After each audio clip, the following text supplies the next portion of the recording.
والذين إذا أنفقوا لم يسرفوا ولم يقتروا وكان بين ذلك قواما. أهل إيمان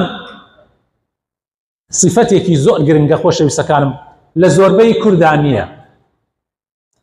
والذين إذا أنفقوا أجر سرف بكن يعني خرجي بكن خرج بارا خرج بكن إسراف ناكن إسراف ناكن وشروكي شنين آوا بلكو آوان أهل إيمان آوان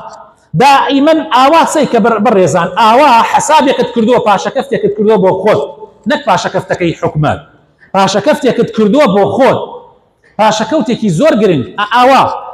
هرچیت زانایانی بواری آبوری ئەوانەی کە لە بواری ئابووریا زۆر شارزان زۆر جەخت لەسەر ئەوەکەنەوە کە ئینسان ئەگەر موچەکەی هەرچەند ببێ پێویستن پاشەکەوتێکی باشی لێ بکە بۆ ڕۆژانی تەنگانە بۆ نەخۆشی بۆ ناخۆشی. بەڵام کاتی ئەم بابەتانە بۆ کورد باسەکەی من جاری وایە ڤیدۆیەک لەسەر ئەمە باسەکەم بڵاوێکەمە لە تیکتۆک بڕۆ سەیری کۆمێنتەکان کە قالت في الرزيلي من بابا الرزيلي كم اسلام والله اما خوايا والله زوريني او خلقك كقشتي دي سوال اكا كقشتي دي الاوكيتو اباريتو بيك موشكتو زي تاخير به هوكارك اويك هيك حساباتك هناك هيك حساباتك ناكا هيك حساباتك ناكا بو باشا روجي خوي زور خطره بتايبت خوشكا براسي زور بيان لو بواره زور زور زور لوازم او فردي مالي انا بيان بكري صالك دو جاره يقورن او قنفانه بيان بكري يشتا ميوانك لبارين دانا نشتو يقورن